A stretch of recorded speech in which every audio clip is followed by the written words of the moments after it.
다 함께 묵도하심으로 주일 오전 예배 하나님 앞에 드리겠습니다.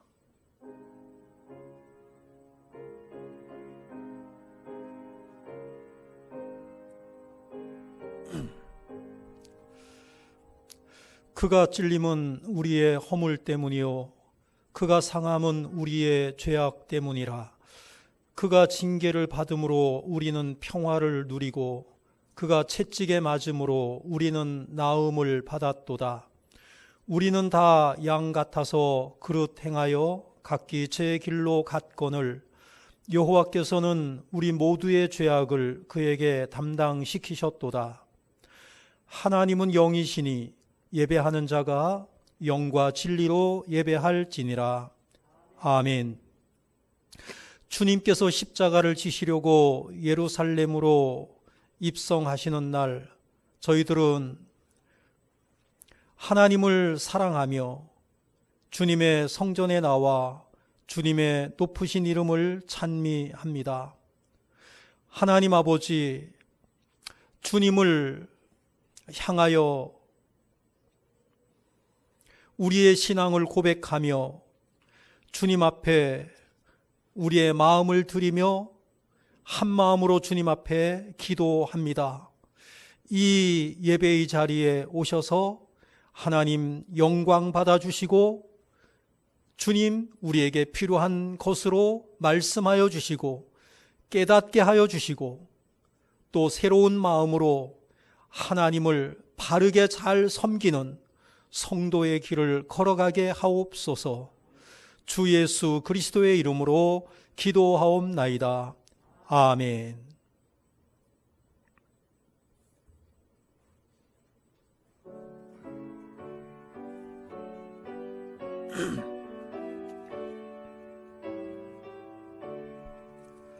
만유의 주 앞에 감사를 드리고 다 경배하면서 찬송을 부르세. 내 맘 열어 한 소리로 기뻐 주를 찬양하라. 영원한 그 나라 주 다스리시니 생명의 열쇠는 주님의 것이라. 내 맘 열어 한 소리로 기뻐 주를 찬양하라. 죄 짐을 벗은 후 주 앞에 가리니 마음에 영원한 기쁨이 넘친다. 내 맘 열어 한 소리로 기뻐 주를 찬양하라. 참 소망 가지고 그날을 기리며 주 다시 오실 때 기쁘게 맞으리. 내 맘 열어 한 소리로 기뻐 주를 찬양하라.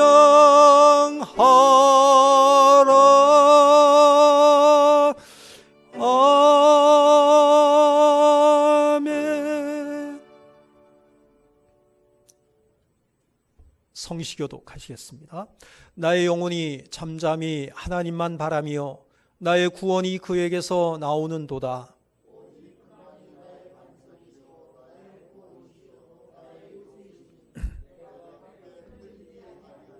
넘어지는 담과 흔들리는 울타리같이 사람을 죽이려고 너희가 일제히 공격하기를 언제까지 하려느냐?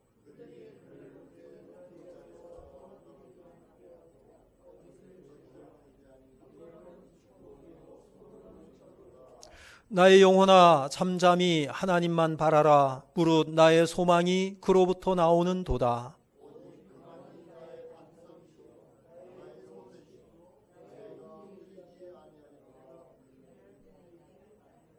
나의 구원과 영광이 하나님께 있으며 내 힘의 반석과 피난처도 하나님께 있도다. 백성들아 시시로 그를 의지하고 그의 앞에 마음을 토하라. 하나님은 우리의 피난처시로다. 아멘. 신앙 고백하시겠습니다. 나는 전능하신 아버지 하나님 천지의 창조주를 믿습니다. 나는 그의 유일하신 아들 우리 주 예수 그리스도를 믿습니다. 그는 성령으로 잉태되어 동정녀 마리아에게서 나시고 본디오 빌라도에게 고난을 받아 십자가에 못 박혀 죽으시고 장사된 지 사흘 만에 죽은 자 가운데서 다시 살아나셨으며 하늘에 오르시어 전능하신 아버지 하나님 우편에 앉아 계시다가 거기로부터 살아있는 자와 죽은 자를 심판하러 오십니다. 나는 성령을 믿으며 거룩한 공교회와 성도의 교제와 죄를 용서받는 것과 몸의 부활과 영생을 믿습니다. 아멘. 찬송가 257장 찬양하시겠습니다.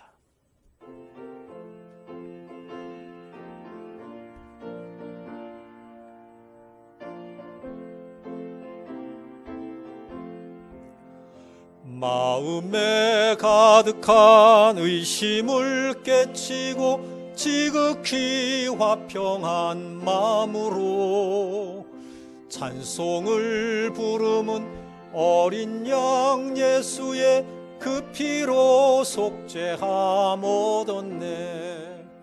속죄함 속죄함 주 예수 내 죄를 속했네. 할렐루야 소리를 합하여 함께 찬송하세. 그 피로 속죄함 얻었네. 금이나 은같이 없어질 보배로 속죄함 받은 것 아니요. 거룩한 하나님 어린 양 예수의 그 피로 속죄함 얻었네. 속죄함 속죄함 주 예수 내 죄를 속했네. 할렐루야 소리를 합하여 함께 찬송하세. 그 피로 속죄함 얻었네. 나 같은 죄인이 용서함 받아서 주 앞에 옳다함 얻음은 확실히 믿기는 어린 양 예수의 그 피로 속죄함 얻었네. 속죄함 속죄함 주 예수 내 죄를 속했네. 할렐루야 소리를 합하여 함께 찬송하세. 그 피로 속죄함 얻었네. 거룩한 천국에 올라간 후에도 넘치는 은혜의 찬송을 기쁘게 부르는 어린 양 예수의 그 피로 속죄함 얻었네. 속죄함 속죄함 주 예수 내 죄를 속했네. 할렐루야 소리를 합하여 함께 찬송하세. 그 피로 속죄함 얻었네.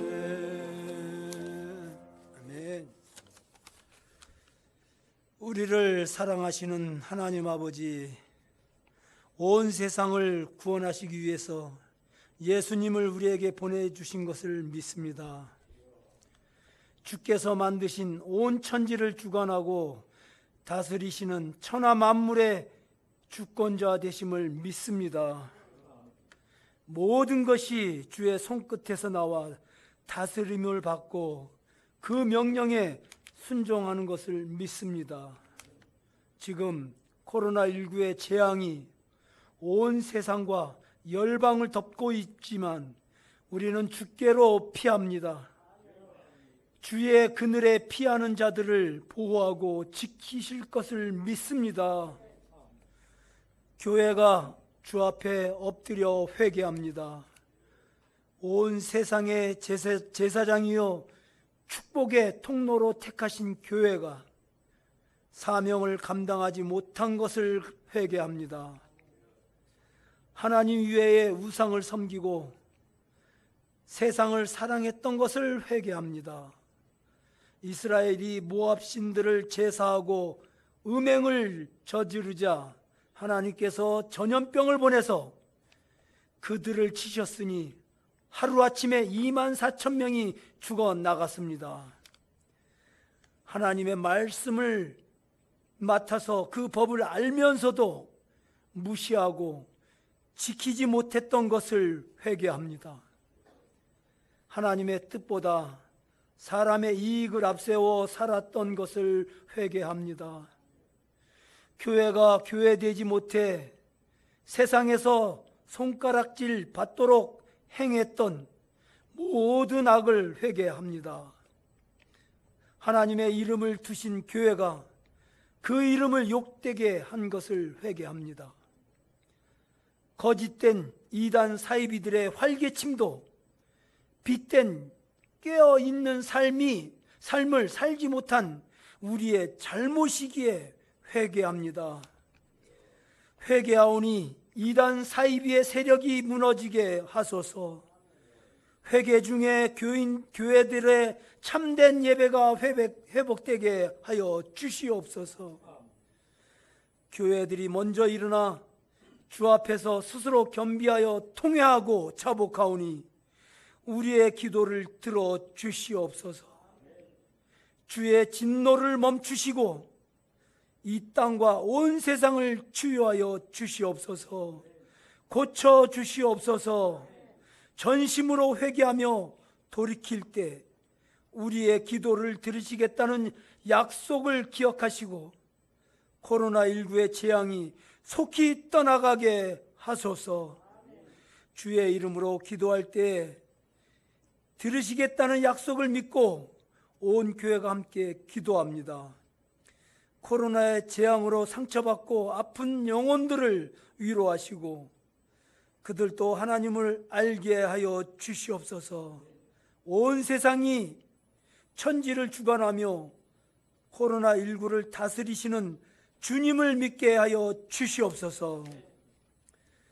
코로나19의 재앙은 떠나갈지어다. 이 시간 주님의 말씀을 들고 단위에 서신 목사님을 주님의 권능으로 붙들어 주시고 힘있고 권세 있는 말씀으로 오직 하나님만을 주장하여 주셔서 그 말씀이 저희들 가슴 깊이 역사하시어 험난한 이 세상을 살아가는 동안 넘어지지 아니하는 믿음의 뿌리가 되도록 인도하여 주시옵소서. 감사를 드리며 예수 그리스도 이름으로 기도드리옵나이다. 아멘.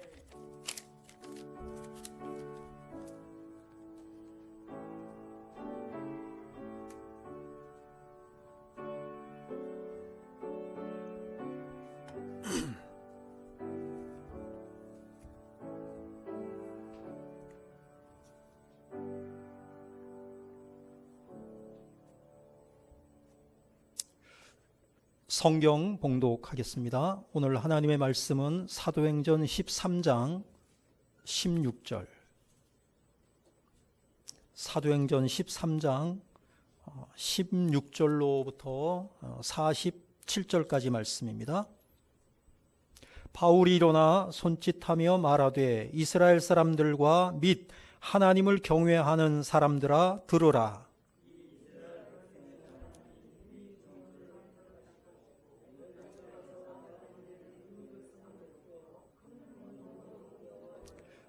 광야에서 약 40년간 그들의 소행을 참으시고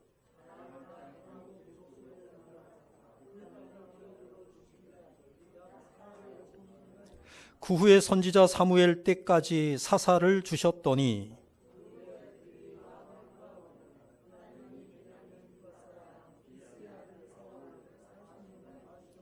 피하시고 다윗을 왕으로 세우시고 증언하여 이르시되 내가 이새의 아들 다윗을 만나니 내 마음에 맞는 사람이라 내 뜻을 다 이루리라 하시더니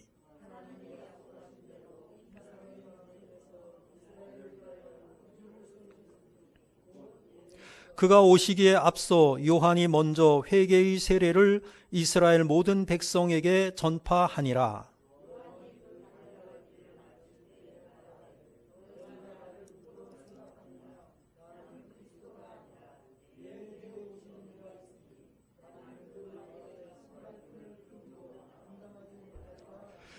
형제들아 아브라함의 후손과 너희 중 하나님을 경외하는 사람들아 이 구원의 말씀을 우리에게 보내셨거늘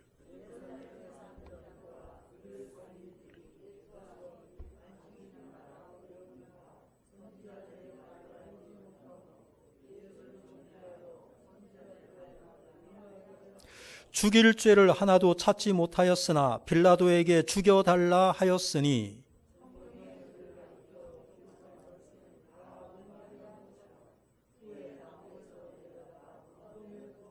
하나님이 죽은 자 가운데서 그를 살리신지라.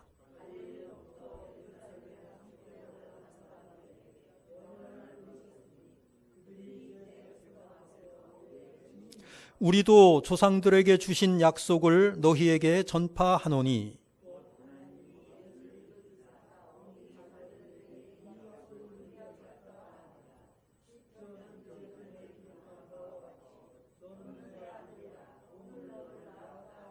또 하나님께서 죽은 자 가운데서 그를 일으키사 다시 썩음을 당하지 않게 하실 것을 가르쳐 이르시되 내가 다윗의 거룩하고 미쁜 은사를 너희에게 주리라 하셨으며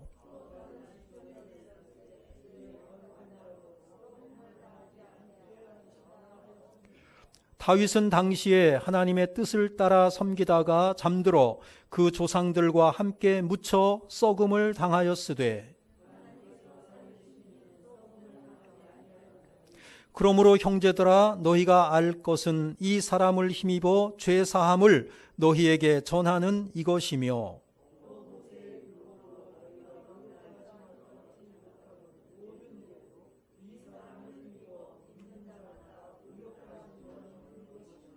그런즉 너희는 선지자들을 통하여 말씀하신 것이 너희에게 미칠까 삼가라.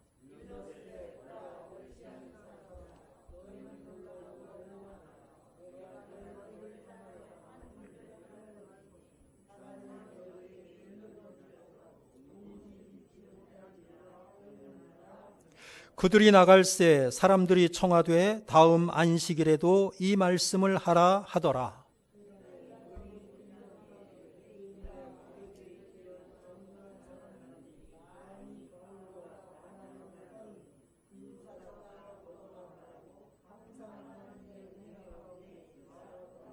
그 다음 안식일에는 온 시민이 거의 다 하나님의 말씀을 듣고자 하여 모이니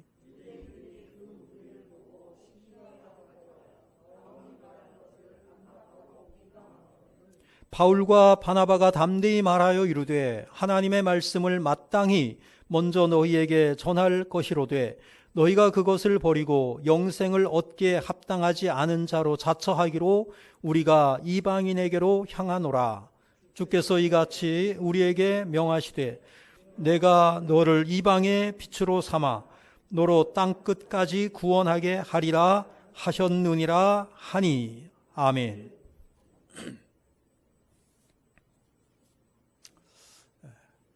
거룩한 주일을 하나님께 나와 예배드리시는 우리 성도님들, 그리고 코로나19로 인해서 가정에서 예배를 드리시는 우리 성도님들을 주님의 이름으로 축복하고 환영합니다. 우리 인사 나눌까요? 샬롬, 빛이 있으라. 하나님의 은혜가 우리 모두에게 함께 하시기를 주님의 이름으로 축복합니다. 교회가 코로나19의 주범 내지는 온상으로 오해를 받고 또 사회의 좀 지탄을 받는다고 해야 되나요? 좀 안 좋은 시각으로 교회를 이렇게 보는 그러한 부분들이 없지 않아 있음을 안타깝게 생각합니다.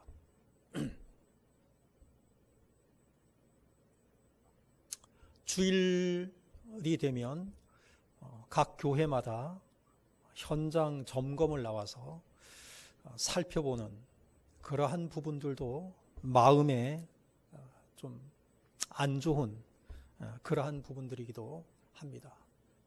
열심히 교회마다 잘 협조하고 준비하고 애쓰고 있는데 그것을 못 믿어서 그렇게 하는 부분들이 아닌가 또 이렇게 생각을 합니다. 세상 사람들은 교회가 꼭 있어야 되냐? 교회가 꼭 필요한 것인가? 교회의 존재 이유에 대해서 의문을 가지고 있습니다. 근데 오늘 본문을 통해서 교회가 왜 존재해야 되는가? 교회의 존재 이유라고 하는 것에 대해서 우리가 함께 살펴보았으면 좋겠습니다. 본문의 16절을 한번 같이 읽어보겠습니다. 자, 읽어보죠. 시작. 바울이 일어나 손짓하며 말하되 이스라엘 사람들과 및 하나님을 경외하는 사람들아 들으라. 그랬어요. 여기에서 중요한 단어가 들으라 라고 하는 단어입니다.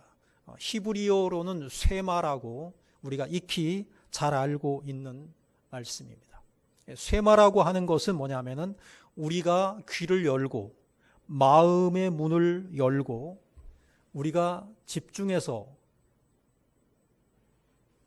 들어야 하는 하나님의 말씀을 쇠마라고 할 수가 있습니다. 신명기 6장에 이 쇠마, 들으라 이스라엘이여, 이스라엘아 들으라 라고 시작을 하고 있죠. 하나님의 백성이라고 하면 기본적으로 하나님의 말씀에 대해서 경청하는 자세가 되어 있어야 합니다.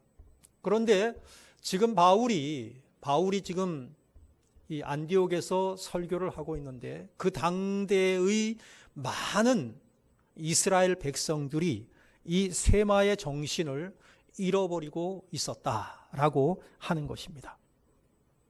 그것이 오늘 본문 27절에 나와 있는데요. 27절 말씀을 같이 읽죠. 시작. 예루살렘에 사는 자들과 그들 관리들이 예수와 및 안식일마다 외우는 바 선지자들의 말을 알지 못함으로 예수를 정죄하여 선지자들의 말을 응하게 하였도다. 아멘. 안식일마다 그들이 외운단 말이에요. 안식일마다 뭘 외워요? 하나님의 말씀을 외워. 외우기는 외우는데 뭐라고 돼 있어요? 선지자들의 말을 알지 못함으로. 외우면 뭐 합니까? 선지자들의 말을 알지 못한. 선지자들의 말이 뭐예요? 성경이에요, 성경. 선지자들의 말을 알지 못해요. 선지자들이 성경을 통해서 메시아가 오신다 그랬잖아요. 예수님이 오신다고 했잖아요. 근데 그들이 모르니까 하나님의 말씀 성경을 암송까지 하고 외우기도 했는데 하나님의 말씀을 깨닫지 못하니까 예수님이 오셨는데 메시아가 오셨는데 어떻게 했어요? 죽였단 말이에요. 죽였다. 그래서 뭐냐? 선지자들의 말을 응하게 하였도다. 선지자들의 말이 성경이야. 성경을 응하게 하였도다.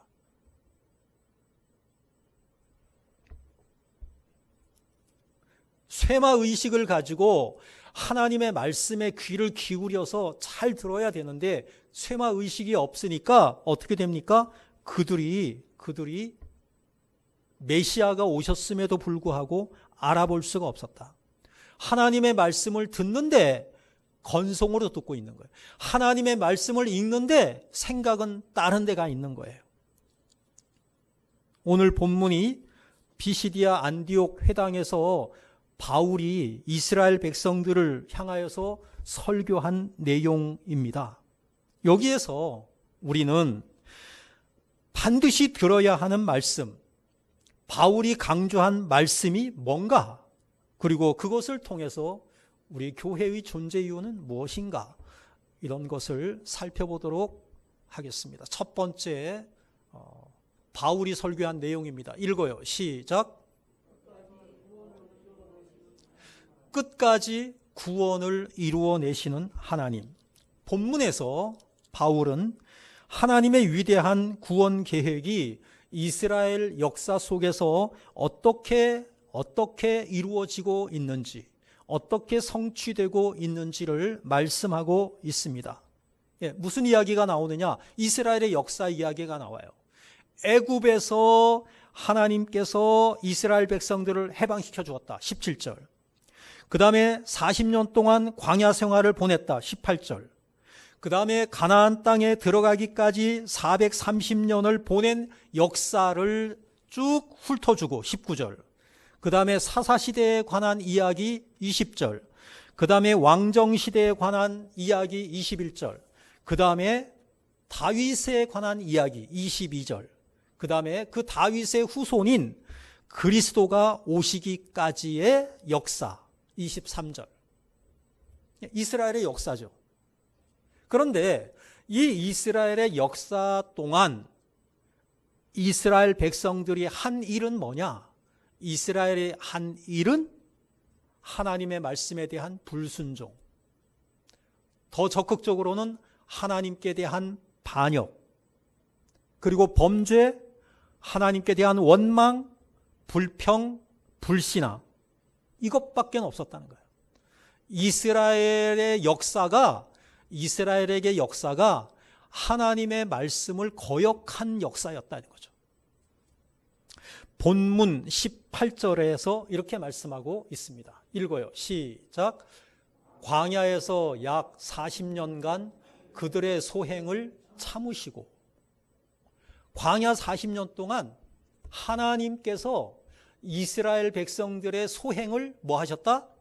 참으셨다. 그럼 여기에서 참으셨다라는 말은 헬라어로 에트로포포레센인데, 이 말의 의미가 뭐냐 하면은 참는데 뭐에 대해서 참는 거냐? 반복적이고 습관적인 잘못에 대해서 참는 거. 그냥 어쩌다 한번 실수한 거에 대해서 참는 게 아니야. 똑같은 잘못을 참아줬는데 그 똑같은 잘못을 또 잘못해. 또 잘못해. 그런데 그러한 소행들을 하나님께서 길이 참으시고 또 참으셨다. 여러분들 이거 참기 쉬워요? 자녀들이 잘못했을 때 부모가 한 번 잘못한 거 참아주기가 쉬운데, 똑같은 잘못을 반복하게 되면 부모도 화가 나는 거죠. 분노하는 거죠. 근데 이스라엘 백성들은 하나님께 대해서 뭐냐? 계속해서 반복하는 거예요. 계속해서 잘못을 범하는 거예요. 그것에 대해서도 하나님께서 뭐 하셨느냐? 징계는 하셨지만 하나님은 이스라엘을 포기하지 아니하시고, 그래도 계속해서 하나님은 참아주셨다라고 하는 것입니다. 이 하나님의 그 참으심에 대해서 잘 또 설명하고 있는 성경이 사사시대가 있어요. 사사시대가 그 사사시대에 하나님이 사사들을 13명을 보냈는데요. 그것에 대해서 오늘 20절에서 말하고 있어요. 그 후에 선지자 사무엘 때까지 사사를 주셨더니 하셨는데요. 이 사사를 계속해서 주시는데 이스라엘 백성들은 이 기간 동안 어떻게 했느냐? 하나님의 은혜로 평화의 시대가 있었어요. 평화의 시대가 있는데 그 평화의 시대에도 하나님을 잘 섬기고 믿음으로 그들이 잘 가면 좋은데 타락하고 하나님 말씀에 불순종하고 범죄해요. 범죄하니까 하나님께서 참으시다가 뭐 하시느냐? 징계를 하시는 거예요. 징계는 어떻게 하셨느냐? 이웃 나라로 하여금 침략하게 하시는 거예요. 그것을 그들이 견디지 못해서 하나님께 회개해요. 하나님 살려주세요. 하나님 잘못했어요. 회개하면은 하나님께서 사사를 보내셔가지고 이스라엘을 구원해 주시는 거예요. 구원해 주시면은 그 사사가 살아있는 기간 동안 또 평화가 와요. 평화가 오는데 그 사사가 죽고 나면 또 여전히 똑같은 잘못을 또 반복해. 그것이 사사를 13명 보냈다는 얘기는 뭐냐면은 계속해서 반복해서 이스라엘 백성들이 잘못을 범했다는 거죠. 주기적으로 잘못하는 거예요. 반복해서 습관적으로 하나님을 떠나는 거예요. 그럼에도 불구하고 하나님이 계속해서 사사를 보내셨다는 것은 뭐냐? 하나님께서 참으셨다는 거예요. 왜 하나님이 이렇게 참으실까? 하나님이 아브라함과 이삭과 야곱과 하나님께서 약속하신 것이 있거든요. 언약을 하신 것이 있거든요. 하나님은 언약에 신실하신 분이셔서 하나님께서 참으시는 거예요. 왜? 언약을 이행하셔야 하기 때문이죠. 이스라엘의 지존자는 거짓이나 변개함이 없으시니 그는 사람이 아니심으로 결코 변개하지 않으심이니이다. 하나님은 변개하지 아니하시는 하나님. 변개라는 것이 뭐냐? 약속을 어기지 아니하시는 하나님. 약속을 지키시는 하나님이시라는 거죠. 왜 하나님께서 우리를 끝까지 참으시며 구원을 이루시기를 원하실까요? 하나님이 그렇게 끝까지 참으시는 이유는 무엇일까요? 하나님의 위대한 구원 계획을 그리스도를 통해 성취하시기 위함이십니다. 이것이 바로 하나님의 깊으신 사랑이십니다. 그런데 지금 이스라엘 백성들은 이 하나님의 사랑과 인애를 망각하고 말았다는 거죠. 하나님의 사랑을 망각하는 거예요. 잊어버리는 거예요. 그래서 지금 사도 바울은 비시디아 안디옥의 회당에서 모인 이 이스라엘 백성들을 향하여서 뭐냐? 회복할 수 있는, 우리가 회복할 수 있는 유일한 길이 있는데, 그 유일한 길이 한 가지가 있는데 그것이 뭐냐? 너희들이 회개하고 하나님께로 돌아와야 한다, 이거예요. 회개하고 하나님께 돌아오는 것, 이것밖에는 없다. 본문 46절을 같이 한번 읽어보겠습니다. 시작. 바울과 바나바가 담대히 말하여 이르되 하나님의 말씀을 마땅히 먼저 너희에게 전할 것이로되 너희가 그것을 버리고 영생을 얻기에 합당하지 않은 자로 자처하기로 우리가 이방인에게로 향하노라. 하나님의 말씀을 마땅히 너희에게 먼저 전해야 되지. 그런데 문제는 뭐냐? 너희가 그것을 버렸단 말이에요. 영생을 얻기에 합당하지 않은 자로 자처했다. 예수를 십자가에 못 박고 그 예수님을 믿지 말라고 한단 말이에요. 그러니까 어쩔 수 없이 우리가 이방인에게로 향한다. 이렇게 바울이 이야기하고 있는 것입니다. 끝까지 구원을 이루어내시는 그 하나님을 우리가 믿고 하나님께로 돌아와야 한다라는 것을 말씀하고 있고요. 그 다음에 두 번째로 넘어갑니다. 읽어보죠. 시작. 예수 그리스도 중심의 교회가 되어야 합니다. 교회는 뭐냐? 예수님이 중심이 되어야 된다라는 말씀이죠. 사도 바울의 설교의 중심 주제가 뭐냐? 사도 바울의 설교의 중심 주제는 예수님이에요. 예수님. 예수가 계속해서 이 설교 가운데 반복되고 있고 예수님에게 초점을 맞추고 있어요. 이스라엘의 역사는 뭐냐? 이스라엘의 역사는 예수 그리스도를 보내시기 위한 구원의 과정이다. 예수님 보내시겠다 예언하고 있고요. 그리고 결국 그 예수님이 오셨다. 그 얘기란 말이죠. 오늘 그 바울이 본문에서 설교하고 있는 그 설교의 목적이 뭐냐? 너희들이 메시아 되신 예수 그리스도를 믿어서 구원에 이르는 것. 이것이 설교의 목적이에요. 오늘날도 마찬가지죠. 모든 교회에서 행하여지는 설교의 목적은 뭐냐? 예수 믿고 구원받아야 된다. 이 얘기를 하는 것이죠. 하나님께서 이스라엘 백성을 선택하신 목적이 뭐냐? 하나님께서 저와 여러분들을 하나님의 자녀로 부르신 목적이 뭐냐? 그 목적은 바로 예수 그리스도가 우리들의 삶의 중심이 되게 하는 것. 예수 그리스도가 삶의 중심이 되는 거룩한 교회를 세우는 것. 이것이 바로 하나님께서 저와 여러분들을 선택하시고 교회로 부르신 궁극적인 목적이다라고 하는 것이죠. 여러분의 삶의 중심이 예수 그리스도여야 한다는 거죠. 본문 21절, 22절을 한번 읽어보겠습니다. 시작.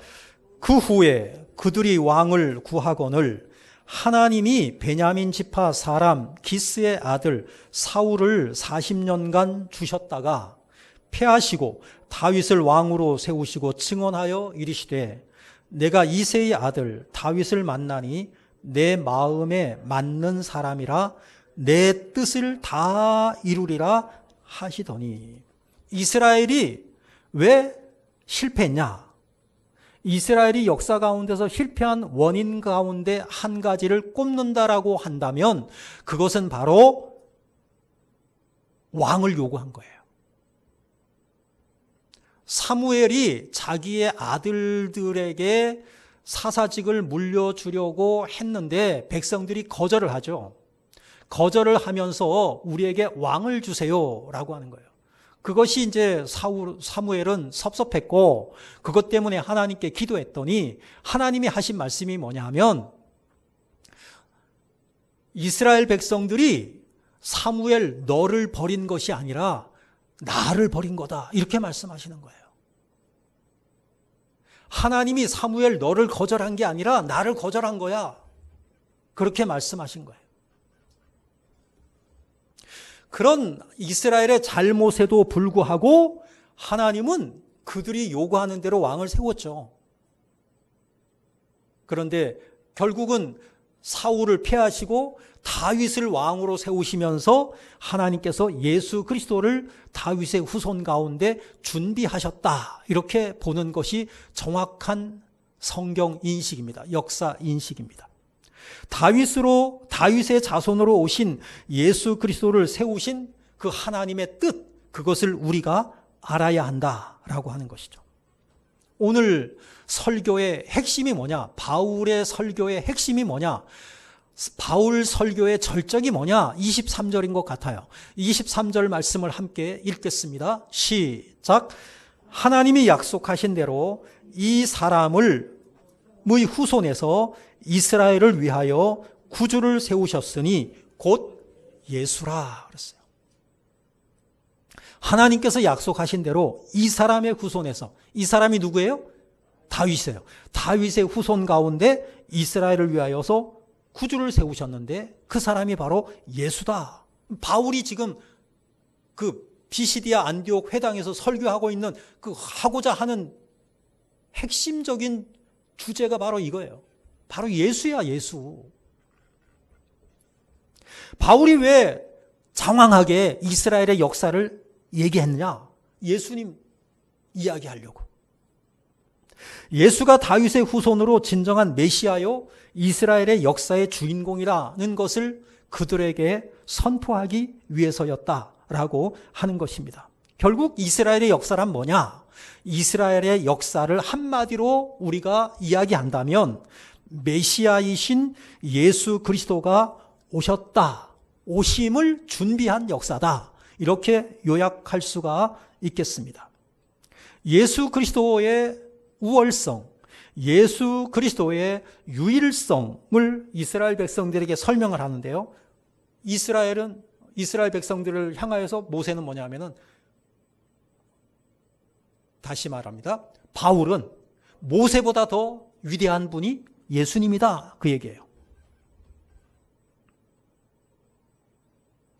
이스라엘 백성들은 구약의 인물들 가운데 모세를 으뜸으로 쳤어요.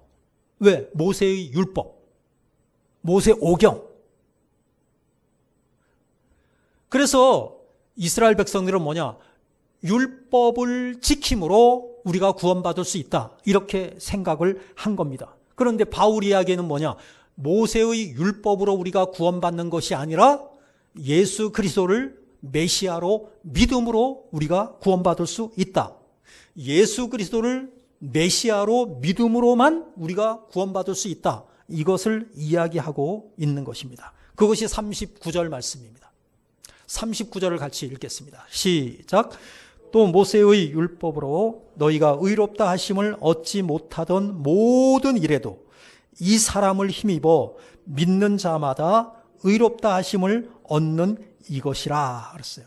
모세의 율법으로 너희가 의롭다 하심을 얻지 못하던 모든 일에도, 그러니까 모세의 율법으로 나는 구원받을 수 없겠다라고 좌절하고 있는 사람들에게도 뭐냐?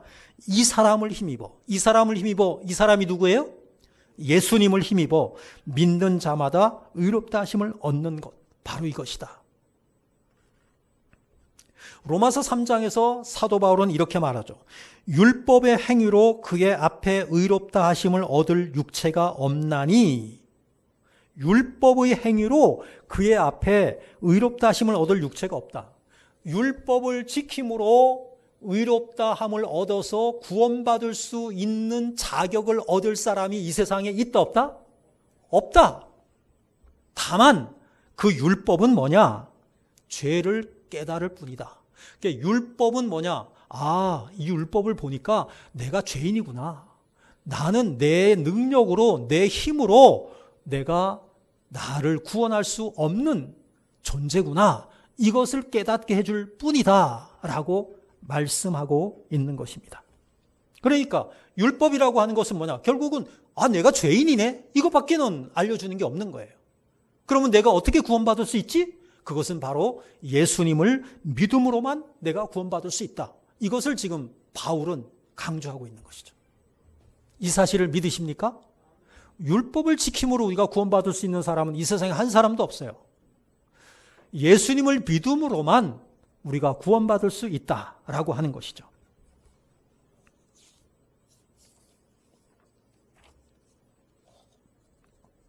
성경의 중심에, 성경의 주인공은 예수님이십니다.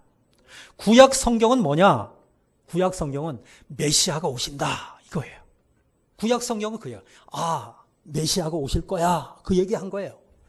신약 성경은 뭐냐? 메시아가 오셨다, 그 얘기예요. 그럼 메시아가 누구냐? 예수 그리스도. 이게 성경이에요. 오실 예수님, 그것을 이야기하는 것이 구약이고, 오신 예수님에 관한 이야기가 신약이다라고 하는 것입니다. 왜 하나님께서 모세를 보내셨습니까? 왜 하나님은 사사를 보내셨습니까? 왜 하나님은 선지자를 보내셨습니까? 다윗을 보내셨습니까? 세례 요한을 보내셨습니까? 사도를 보내셨습니까? 그 모든 이유는 단 한 가지입니다. 예수님 때문입니다. 사도행전 13장 26절 같이 읽어요. 시작. 형제들아, 아브라함의 후손과 너희 중 하나님을 경외하는 사람들아, 이 구원의 말씀을 우리에게 보내셨거늘. 이 구원의 말씀을 우리에게 보내셨거늘. 이 구원의 말씀은 성경이기도 하고, 이 구원의 말씀은 예수 그리스도이기도 합니다. 많은 교회가 이 예수님이 중심이 되어야 하는데 지금 많은 교회가 예수님이 아닌 인간 중심으로 타락해 가고 있습니다. 아니, 예수님이 아닌 다른 한 사람이 자기가 예수라고, 자기가 살아있는 예수라고 그렇게 거짓말을 하는데 그곳에 사람들이 몰려가고 있습니다. 기존의 정통적인 교회에서도 예수 중심에서 벗어나서 인간 중심으로 변질되는 모습들이 보이고 있습니다. 그래서 교회에서는 어떤 이야기들을 많이 이야기하느냐? 행복, 축복, 건강, 복지, 즐거움, 교제, 오락, 이러한 용어를 좋아하고, 그리고 또 사람들이 그것을 좋아하니까 그런 것에 대해서 더 치중을 해서 설교가 행하여지고 있습니다. 사명이라는 것, 헌신, 십자가, 고난, 순종, 섬김, 수고, 인내, 용서, 이와 같은 용어가, 이와 같은 내용들이 소홀히 다루어지고 있는 그러한 안타까운 상황, 시대에 우리가 살아가고 있습니다. 사람이 추구하는 교회의 모습으로 변질되어 가고 있고 결국은 계시록에서 말하는 것처럼 사랑을 잃어버린 교회의 모습으로 예수님의 책망을 받게 되고 있습니다. 그래서 우리는 어떻게 해야 되느냐? 예수님이 중심이 되는 교회를 세워야 됩니다. 예수님이 주인공이 되는 교회, 십자가나 고난을 겪는다고 하더라도 예수님만 높이는 교회, 예수님만 자랑하는 교회, 예수님만 추구하는 그러한 교회를 세워가야 할 줄로 믿습니다. 그 다음에 마지막 세 번째입니다. 자, 읽어보죠. 시작.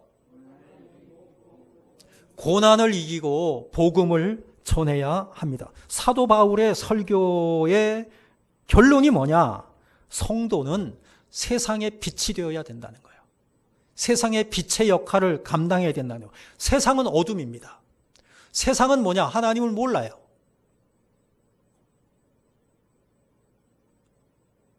세상은 예수를 몰라요. 그래서 세상은 어둠이라고 성경은 이야기하고 있고 성도는 뭐냐? 빛이라고 이야기하고 있습니다. 오늘 본문 47절 마지막 절인데요. 읽어보시겠습니다. 시작. 주께서 이같이 우리에게 명하시되 내가 너를 이방의 빛으로 삼아 너로 땅 끝까지 구원하게 하리라 하셨느니라 하니 그랬어요. 하나님께서는 이스라엘을, 성도를 세상의 빛이 되도록 선택하셨단 말이에요. 그래서 그들로 하여금 이방 민족을 구원하는 도구가 되도록 부르셨다는 거죠. 이것은 구약에서도 그렇게 말씀하고 있어요. 구약에 이사야 선지자를 통해서 예언한 내용인데요. 이사야 49장 6절 말씀을 읽어보겠습니다. 시작. 그가 이르시되 내가 나의 종이 되어 야곱의 지파들을 일으키며 이스라엘 중에 보전된 자를 돌아오게 할 것은 매우 쉬운 일이라. 내가 또 너를 이방의 빛으로 삼아 나의 구원을 베풀어서 땅 끝까지 이르게 하리라. 아멘. 신구약 성경이 동일하게 성도는 세상의 빛이라는 거예요. 이방의 빛이라는 거예요. 세상이 이방이잖아요. 이스라엘은 이 사명을 외면하였기 때문에 하나님의 책망을 받았습니다. 그러니까 우리도 하나님의 책망을 받게 되는 이유는 뭐냐면은 우리가 세상의 빛의 역할을 감당하지 못할 때 우리는 책망을 받을 수밖에 없다라고 하는 것입니다. 마태복음 5장 14절에서 너희는 세상의 빛이라, 너희는 세상의 빛이라 라고 말씀하여 주시고 있습니다. 성도의 본질은 세상의 빛입니다. 교회의 본질은 세상의 빛이 되어야 합니다. 그런데 왜 오늘날 교회가 자꾸 이 어둠 속에 거하는 세상 사람들에게 손가락질을 당하느냐? 빛의 역할을 제대로 감당하지 못한 것도 그 이유 중에 한 가지라고 볼 수 있다라고 하는 것입니다. 본문 43절, 45절까지를 같이 한번 읽어보겠습니다. 시작. 회당의 모임이 흩어져 유대인과 유대교에 입교한 경건한 사람들이 많이 바울과 바나바를 따르니, 두 사도가 더불어 말하고 항상 하나님의 은혜 가운데 있으라 권하니라. 그 다음 안식일에는 온 시민이 거의 다 하나님의 말씀을 듣고자 하여 모이니, 유대인들이 그 무리를 보고 시기가 가득하여 바울이 말한 것을 반박하고 비방하거늘. 이것은 뭐냐면 사람들의 반응이에요. 바울이 설교했는데 설교하고 나서 사람들의 반응. 사람들의 반응이 두 가지예요. 그 두 가지인데 43절에서 보면은 뭐냐? 유대인과 유대교에 입교한 경건한 사람들이 많이 바울과 바나바를 따르니 그랬어요. 설교를 듣고 따랐다. 그 다음에 또 한 부류가 있었는데 45절에 있어요.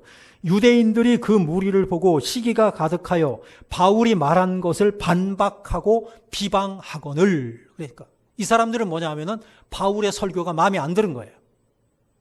그래서 반박하고 비방하는 거예요. 이게 우리들이 세상의 빛으로서 그 빛의 역할을 감당하고 예수 그리스도를 세상 사람들에게 전하잖아요. 전하면은 반응이 두 가지가 있는 거예요. 그것을 긍정적으로 받아들이는 사람들이 있는가 하면 그것을 싫어하는 사람들, 배척하는 사람들이 있는 거예요. 그렇다면 배척하는 사람들에게 초점을 맞추게 되면 우리는 세상 사람들에게 예수를 증거하기를 싫어하게 되는 거예요. 복음의 말씀을 듣고 그 말씀을 다시 듣기를 원하고 사도를 따르고 그리고 그 말씀을 듣고 변화된 사람들도 있단 말이에요. 거기에다가 우리가 초점을 맞추고 예수를 증거하는 일을 우리가 포기하지 않아야 한다. 말씀으로 아니면은 우리의 삶으로, 우리의 행동으로 예수를 전하는 것을 우리는 포기하지 않아야 한다라고 하는 것을 말씀드리고 싶습니다. 48절, 49절 한번 읽어볼까요? 시작. 이방인들이 듣고 기뻐하여 하나님의 말씀을 찬송하며 영생을 두시기로 작정된 자는 다 믿더라. 주의 말씀이 그 지방에 두루 퍼지니라. 할렐루야. 사도 바울이 얼마나 하나님 말씀을 증거하는데 방해를 많이 받았는지 몰라요. 얼마나 고난을 겪었는지 몰라요. 얼마나 매를 맞았는지 몰라요. 그의 온 몸은 상처투성이었어요. 죽었다가 살아나기도 했어요.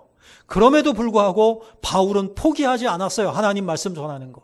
근데 오늘날 우리는 뭐냐? 하나님 말씀을 전해도요, 안 들어요. 그러니까 안 할 거예요. 이러는 이야기들이 얼마나 많이 들리는지 몰라요.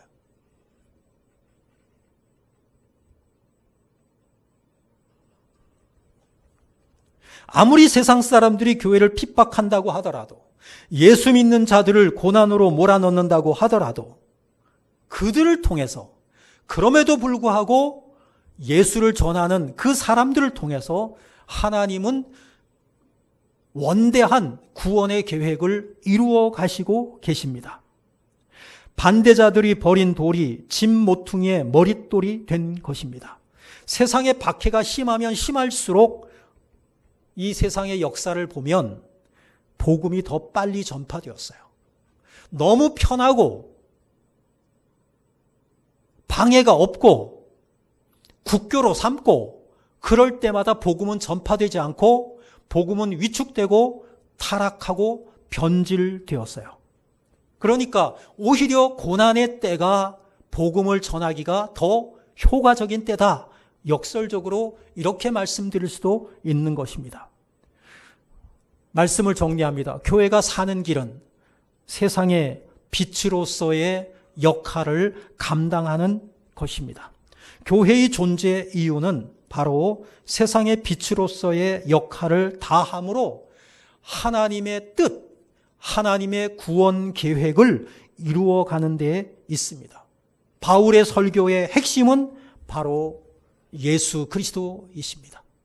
우리들의 삶의 중심도 예수가 되어야 하고 우리의 삶 속에서 예수를 기뻐하고 예수를 자랑하고 예수와 함께 거하시는 복된 성도의 삶을 사시기를 주님의 이름으로 축복합니다. 기도하겠습니다. 사랑의 아버지 하나님, 은혜를 감사드립니다. 어두운 시기, 고난의 시기, 우리들의 삶을 통하여, 우리들의 입술을 통하여 더 예수가 전하여지게 하시고, 그리하여서 세상의 빛으로서의 역할을 충성스럽게 감당하는 우리 모두가 되게 하여 주옵소서. 주 예수 그리스도의 이름으로 기도하옵나이다. 아멘.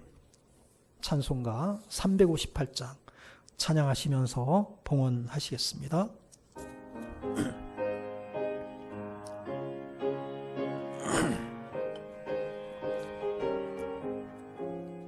주의 진리 위에 십자가 군기 하늘 높이 들고서 주의 군사 되어 용맹스럽게 찬송하며 나가세 나가세 나가세 주 예수만을 위하여 목숨까지도 바치고 싸움터로 나가세 원수들이 비록 강할지라도 주의 군기 붙잡고 주의 진리 위에 용기 다하여 분발하여 싸우세 나가세 나가세 주 예수만을 위하여 목숨까지도 바치고 싸움터로 나가세 산과 들과 바다 가는 곳마다 주의 군기 날리며 반갑고도 기쁜 승리의 소식 온 세상에 전하세 나가세 나가세 주 예수만을 위하여 목숨까지도 바치고 싸움터로 나가세 원수들은 이미 예수의 손에 하나 없이 패하고 주의 군기만이 영광스럽게 온 누리에 날리네 나가세 나가세 주 예수만을 위하여 목숨까지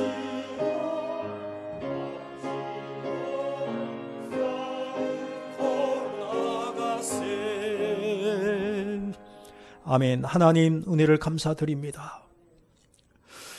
주님의 사랑을 받고 하나님의 자녀로 선택받은 하나님의 백성들, 아버지 하나님, 오늘도 여러 가지 어려움 가운데에도 주님 앞에 나와 믿음으로 예배하게 하여 주셔서 감사드립니다.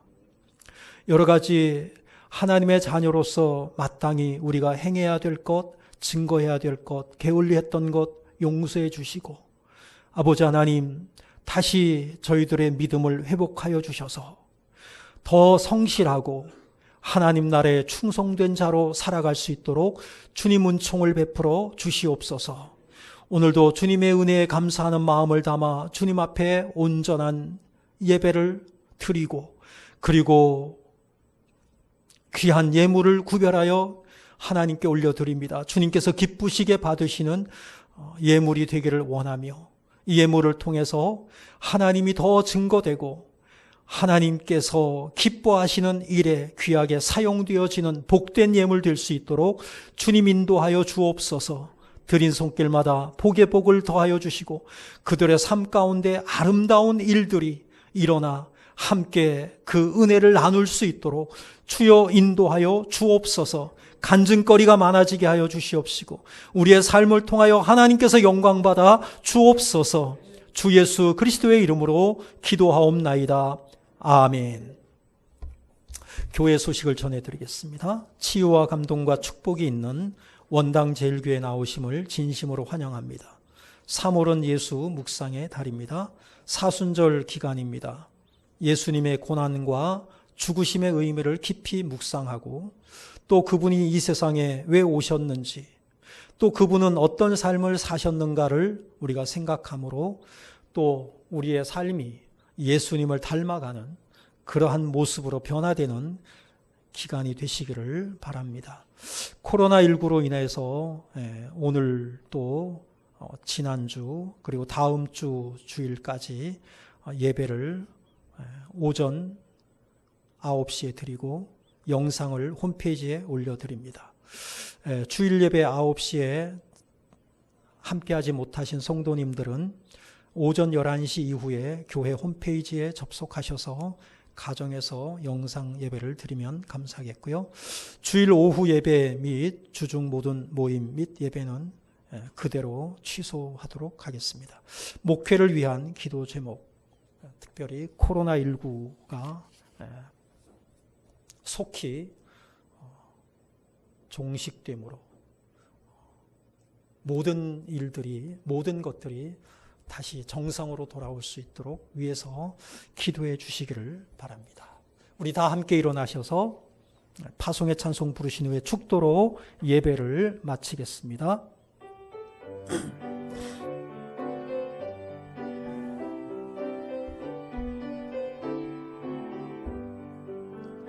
여기에 모인 우리 주의 은총 받은 자여라.